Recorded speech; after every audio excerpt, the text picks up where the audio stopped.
NIM saya 1923 03 10 11 39.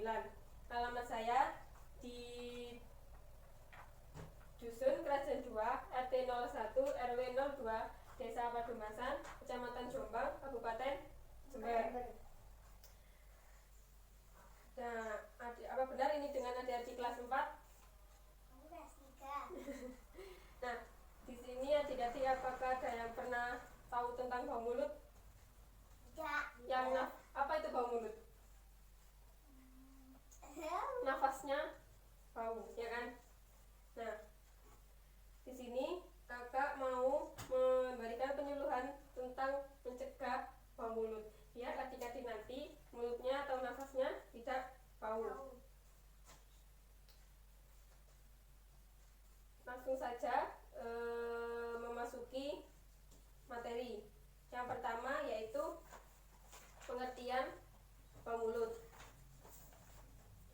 Bau mulut adalah hasil metabolisme kuman rongga mulut dan sisa-sisa makanan yang berupa gas.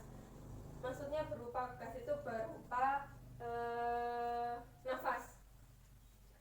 Jadi adanya karang gigi dan gigi berlubang menjadi salah satu penyebab bau mulut.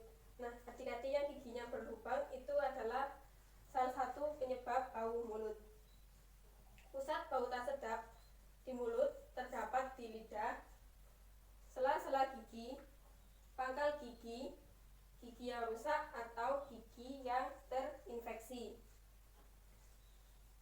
Penyebab bau mulut. Nah, yang pertama, gigi berlubang atau keropos. Nah, gigi berlubang itu bisa menimbulkan bau mulut. Yang kedua, gigi bungsu dengan posisi yang miring sehingga memudahkan terselipnya makanan dan infeksi gusi. Nah, jadi makanan-makanan yang terselip bisa menimbulkan bau mulut. Makanan yang terselip menjadi sulit dibersihkan dan mengalami pembusukan oleh kuman di mulut. Jadi nanti makanan-makanan yang telah adik-adik makan ini kalau tidak segera dibersihkan, maka akan menimbulkan pembusukan kuman di dalam mulut, sehingga akan menimbulkan bau mulut. Yang ketiga, tidak rutin membersihkan karang gigi. Karang gigi selalu terbentuk di permukaan gigi. Jadi karang gigi itu terdapat di depan gigi. Oleh karena itu, pembersihan karang gigi dianjurkan, yaitu minimal 6 bulan sekali. Jadi harus rutin membersihkan karang gigi selama 6 bulan sekali agar tidak menyebabkan bau mulut. Penumpukan karang gigi dan plak akan menginfeksi gusi dan menyebabkan gusi berdarah.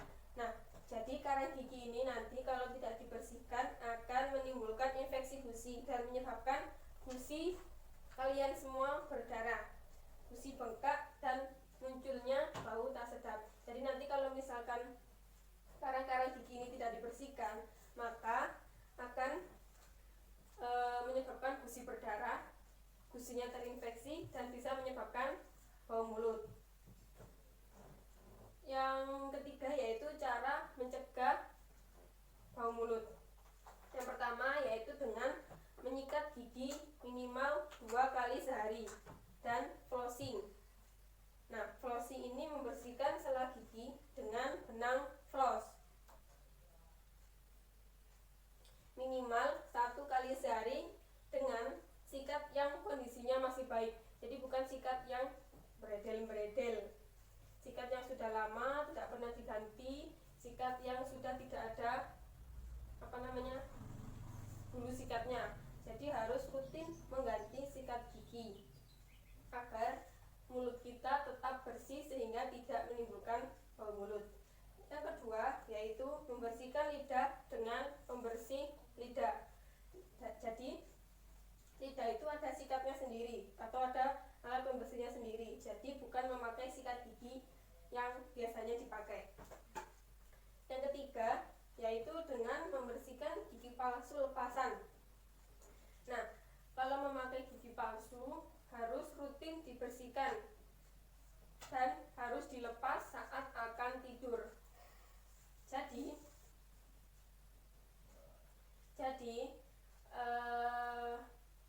gigi palsu itu harus rutin dilepaskan saat mau tidur. Kalau tidak, dia akan menimbulkan bau mulut, bau tak sedap yang ada di mulut.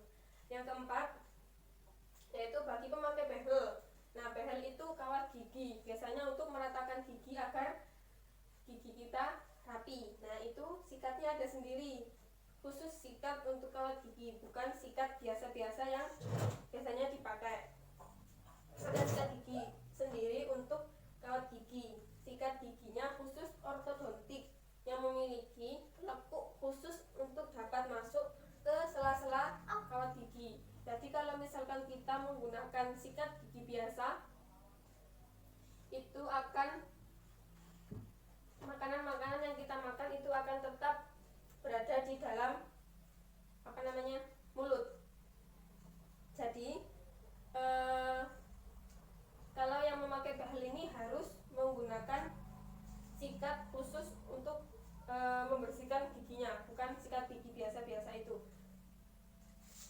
Karena yang memakai behel atau kawat gigi itu menggunakan sikat gigi biasa, maka makanan-makanan di sela-sela kawat giginya akan tetap berada di situ dan akan membusuk sehingga menimbulkan bau mulut.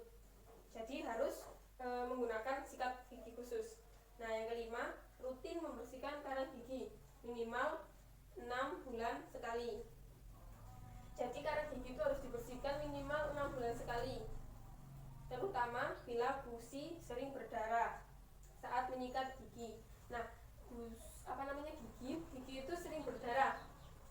Kalau misalkan karang-karang gigi adik-adik ini tidak pernah dibersihkan, akan menimbulkan bau mulut. Yang keenam, periksakan ke dokter gigi. Nah, kapan kita harus memeriksakan gigi kita ke dokter gigi? Saat memiliki masalah gigi seperti berlubang. Nah, gigi berlubang sebelum lubangnya semakin banyak, itu harus diperiksakan ke dokter. Karena dikhawatirkan akan semakin parah dan lubangnya akan semakin dalam. Terus berikutnya keropos. Nah, keropos ini gegis biasanya terdapat pada anak-anak kecil atau anak-anak yang masih balita. Itu karena mereka suka makan permen, suka makan coklat, dan giginya tidak pernah dibersihkan. Yang ke-7, sering minum air putih. Nah, air putih atau air mineral ini fungsinya yaitu untuk memberikan rasa basah pada mulut kita. Jadi untuk yang mulutnya kering itu bisa menimbulkan bau mulut. Nah, caranya biasanya sering mengalami mulut kering itu karena tidak pernah minum atau jarang minum air putih. Karena air putih itu bagus untuk kesehatan juga. Jadi harus sering-sering minum air putih. Yang ke-8, mengunyah permen karet. Adik-adik ini pasti suka dengan permen karet. Yang ke-9, mengurangi makanan atau minuman yang mempunyai bau tajam.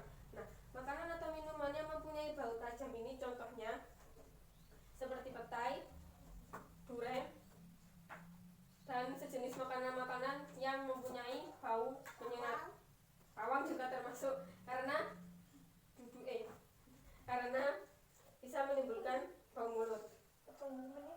Yang ke-10, nggak ada ya? Sampai 9 ya? Terus jadi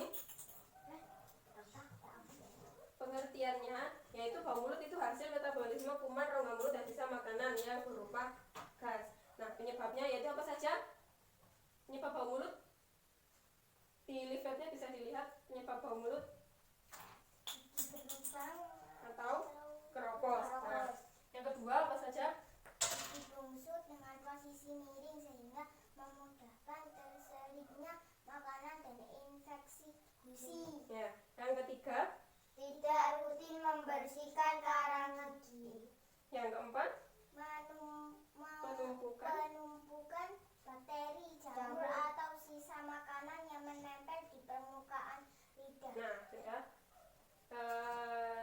Apakah jadi sudah jelas? Apakah ada yang mau ditanyakan? Saya Ya, silahkan perkenalkan namanya dulu. Lesa. Lesa. Ya, silahkan pertanyaannya silahkan Apakah dibacakan. obat kumur bisa untuk mencegah bau mulut, dan kalau bisa obat kumur seperti apa? Nah, bagus ini pertanyaannya ya. Saya akan menjawab pertanyaan dari Lesa. Apakah obat kumur bisa untuk mencegah bau mulut? Bisa. Obat kumur bisa mencegah bau mulut, yaitu yang mempunyai bahan aktif oksigen. Bahan aktif oksigen itu kalau misalkan kita taruh di mulut itu biasanya dingin, karena bahan aktif oksigen dapat membantu melawan bakteri. Nah, jadi kalau misalkan habis minum obat-obat kumur biasanya itu mulutnya jadi lebih segar karena ada kandungan aktif oksigen. Terus obat kumur juga dapat membersihkan bagian-bagian yang sulit disikat seperti bagian belakang lidah. Jadi bagian-bagian belakang lidah itu tidak bisa dibersihkan hanya dengan menggunakan sikat gigi biasa. Jadi bisa dengan menggunakan obat kumur yang ada di warung-warung atau di toko-toko terdekat. Tadi pengertian bau mulut itu apa? Bau mulut adalah Hasil metabolisme kuman, rongga mulut, dan sisa-sisa makanan yang berupa gas. ya. Terus penyebab bau mulut tadi apa saja? Gigi berlubang atau keropos. Terus yang kedua? Gigi busuk dengan posisi miring sehingga memudahkan terselipnya makanan dan infeksi gusi. Yang ketiga? Tidak rutin membersihkan karang gigi. Yang keempat? Penumpukan bakteri, jamur atau sisa makanan yang menempel di permukaan lidah. Yang kelima? Makanan seperti petai, bawang, jengkol, durian. Yang keenam? Kurang baiknya membersihkan mulut pada pengguna kawat gigi. Yang ketujuh? Penyakit umum seperti diabetes, pilek, atau flu, gangguan pencernaan, gangguan ginjal. Yang kedelapan? Minuman beralkohol karena menyebabkan mulut kering. Nah, yang ketiga cara mencegah bau mulut. Apa itu cara mencegah bau mulut? Apa saja?